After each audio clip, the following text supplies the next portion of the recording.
Ladies and gentlemen, welcome to this new episode of the Big Well Emerging Law Voices series.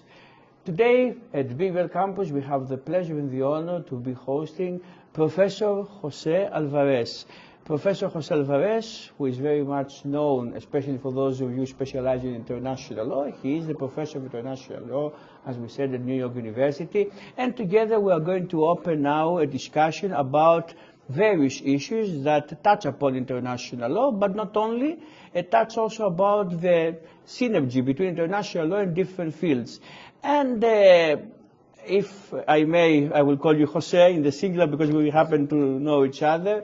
Jose, in essence, we speak about the dominance of the West when it comes to the formation of international law. The last few years we have all this narrative, who dominates, who creates, who applies international law.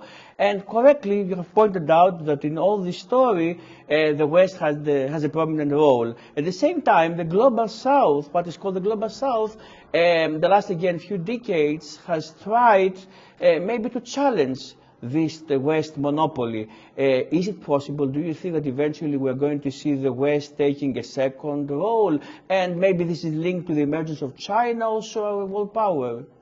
So yes, I think that international law system is going to have to respond to the fact that there's more than one hegemon on the block. That now at least there is US and China with Russia in the wings and the BRICS more generally. And China, of course, purports to be the voice of the global South. Now, of course, China is now a developed country and has graduated itself from the WTO underdeveloped status point of view with good reason because its economy has taken off.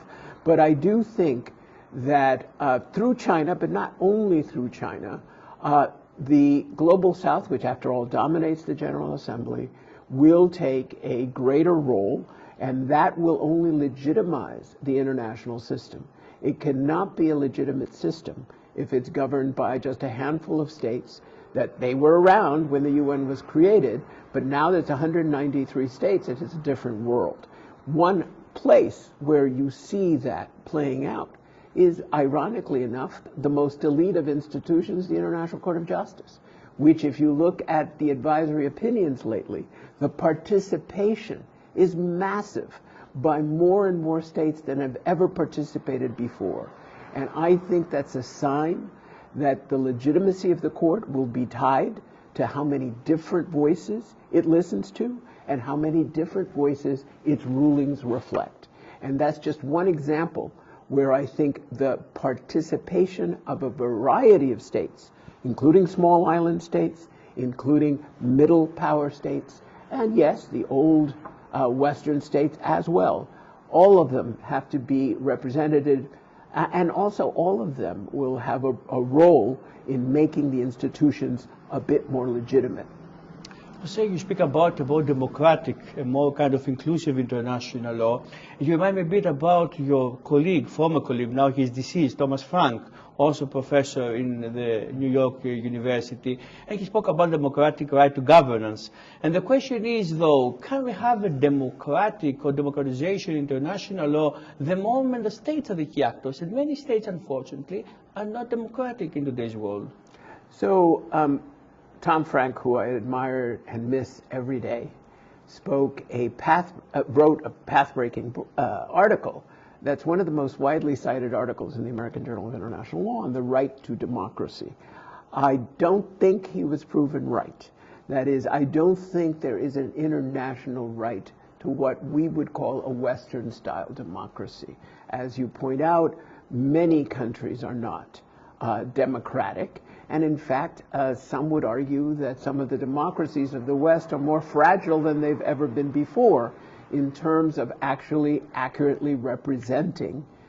They're falling into, let's just say, more authoritarian practices. But if I can ask, the fact that we have more authoritarian regimes, how does it impact upon what you stated in the as a first answer to the question that we want to see international to become more inclusive? Authoritarian regimes would like to exclude things, not maybe to engage more with international law. So I think that President Biden, for example, and other presidents have sometimes spoken loosely of creating a league of democracies. And that might be viable, but not to substitute for the UN system, not to substitute for multilateral regimes that have to solve problems that include every country on earth. You cannot have a organization to control pandemics that only includes the League of Democracies. You cannot have or solve a problem like climate change unless you include China and other states. You cannot solve a problem like the risks of AI just focusing on democracies, because increasingly you have issues that are not territorial and that need everybody to participate.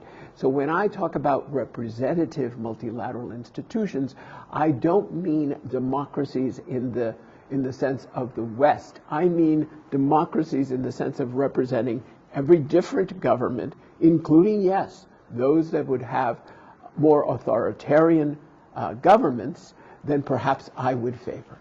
The fact that you include also in the vision that you unveil also authoritarian regimes, how much do you think that this impacts upon the essence of international law and upon the values of international law? So I think, for example, the Human Rights Commission, which became the Human Rights Council, has been rightly criticized because it has included states that are not respectful of human rights.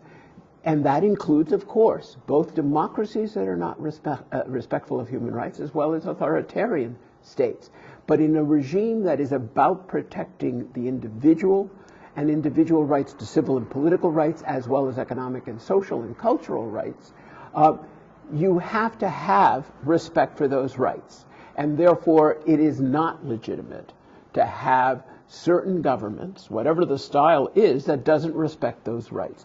So I think it is legitimate to criticize human rights institutions that don't protect human rights, or human rights institutions that are only settings to applaud the achievements of fellow authoritarian states who don't respect human rights. And that has been a problem at the UN. Of course, now you point to the fact that the international system is not perfect and has many shortcomings. You just mentioned one of the shortcomings. What would be the second major shortcoming that you think should be tackled by the international community? Look, Max Weber has always been a lesson to me. I learned when I was in university that bureaucracies can be really bad things. They protect their turf. They fall into path dependencies, that whatever the last bureaucrat did, they're going to do it again because that last bureaucrat did it.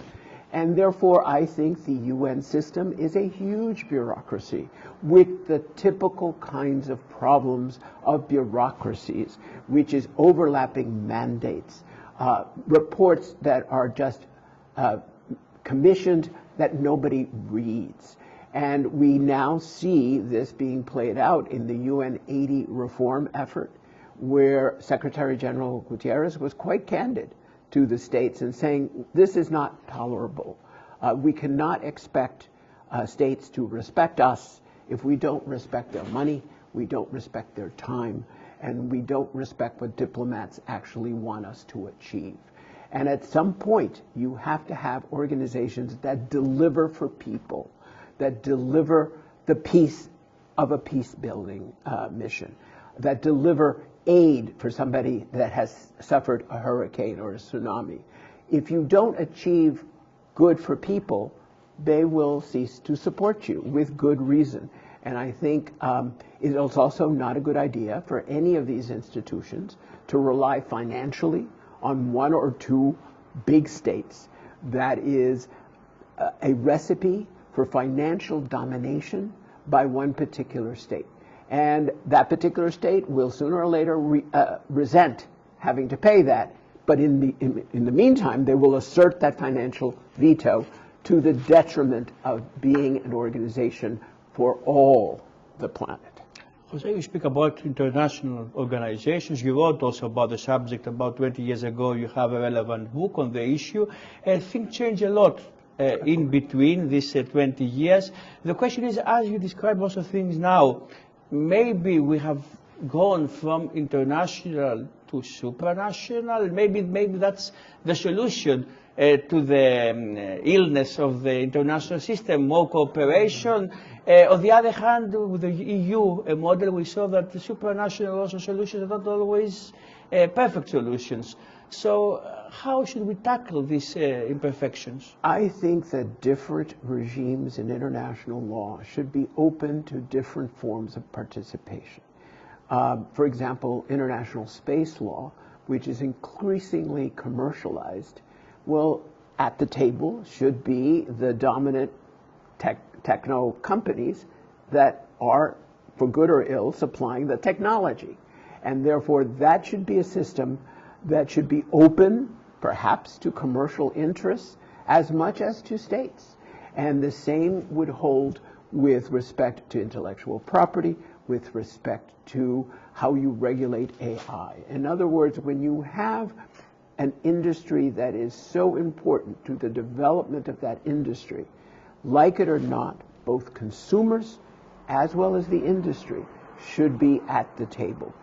That's why, for example, we have organizations that my colleague Benedict Kingsbury at NYU teaches on global administrative law that are not defined like the UN system with states as the principal parties, but include a variety of actors. They could be the central bankers of countries, in which case you break up the states and you only have the central bankers involved in financial sanctions, for instance, or in making sure corruption doesn't take place.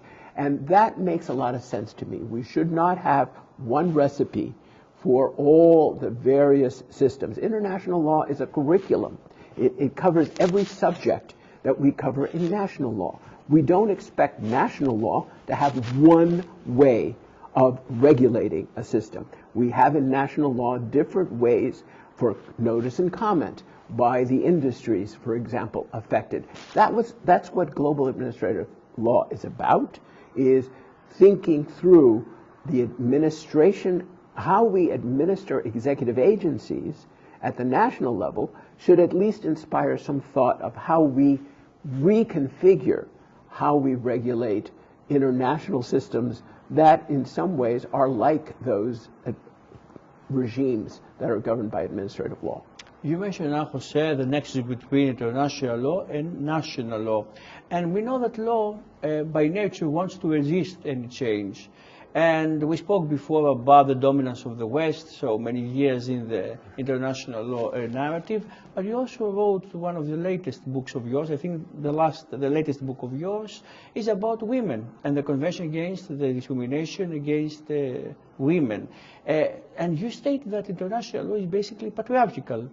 So along these lines, maybe we see a resistance of international law to change also on a gender basis, and maybe this denotes a general trend of international law to resist to change.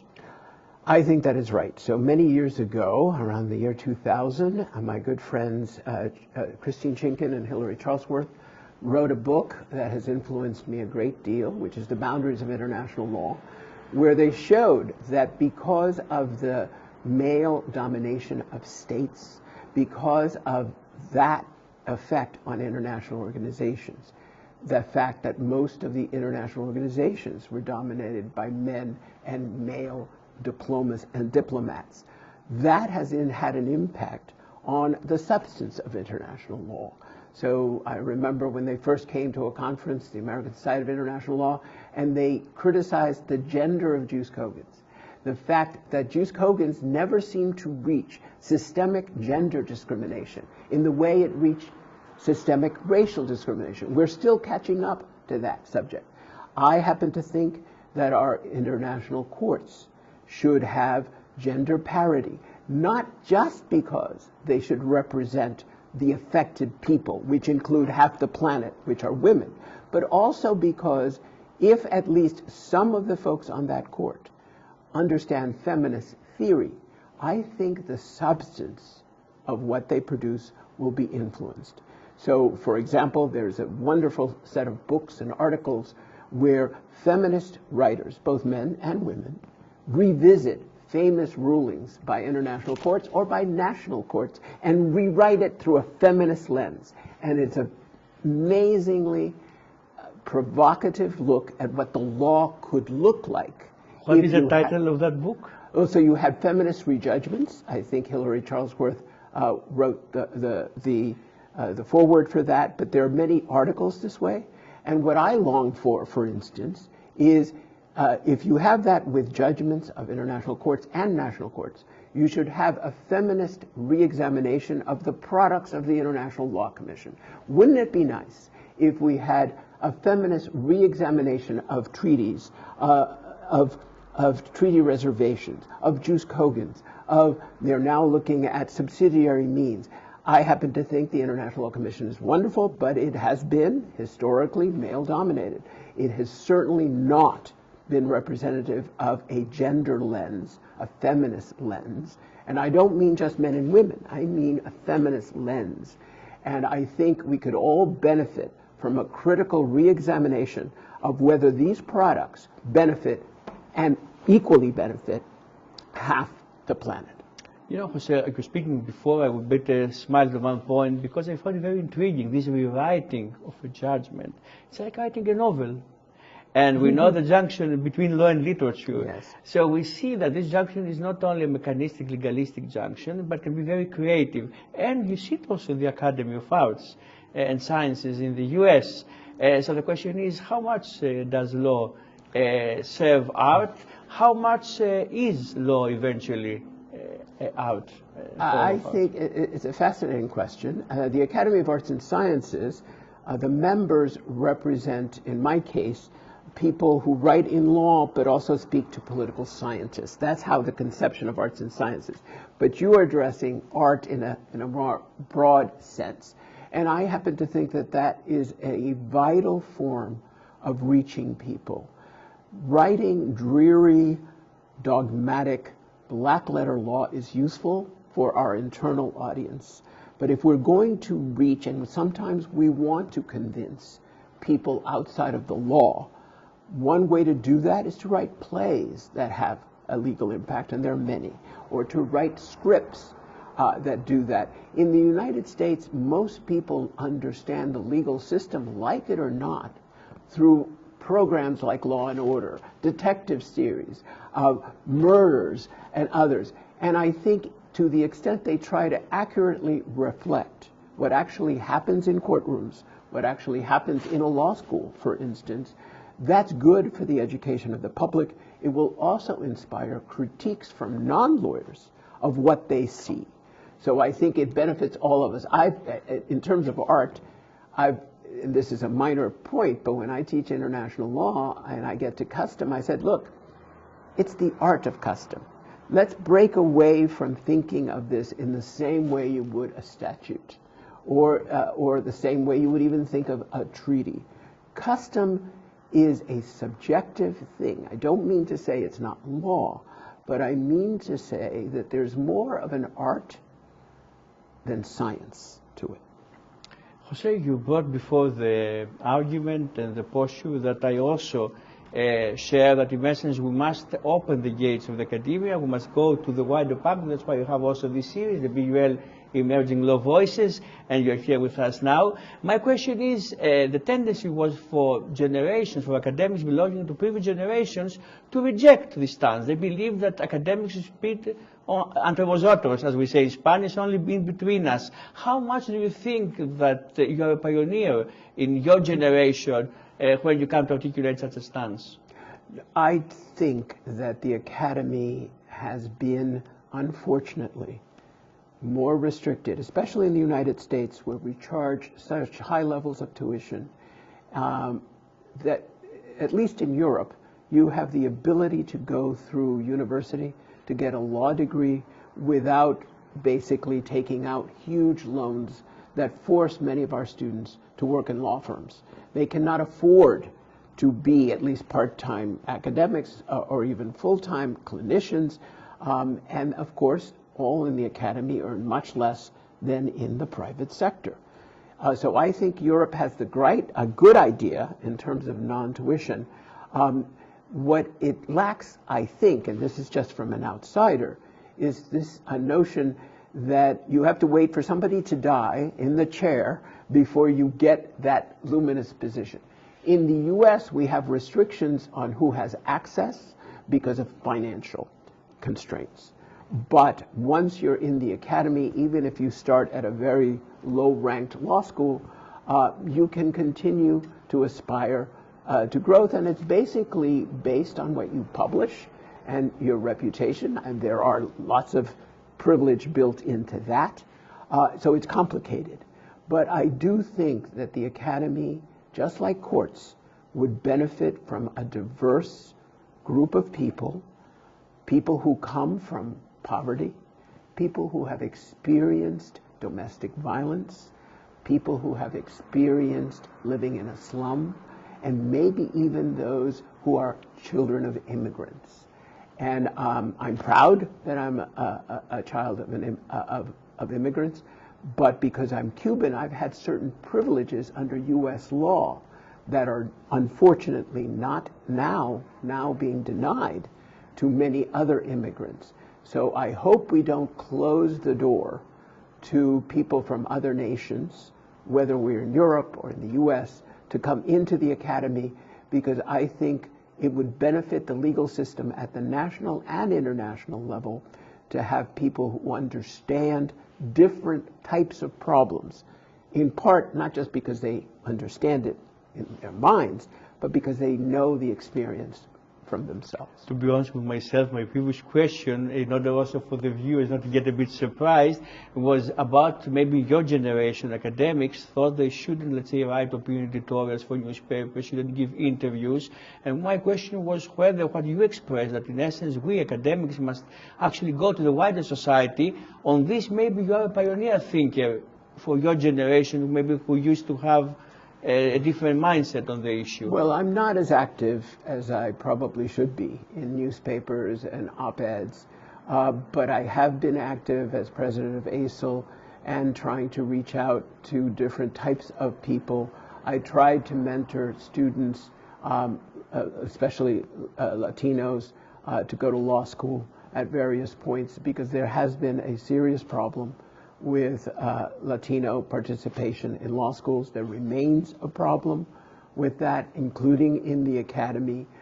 Much of it is financial, but some of it is just raw prejudice. And so I think there's been immense progress. I was probably number 49 Latino hired in an American law school back when we had a list about who was making it. I think we're far, far above that.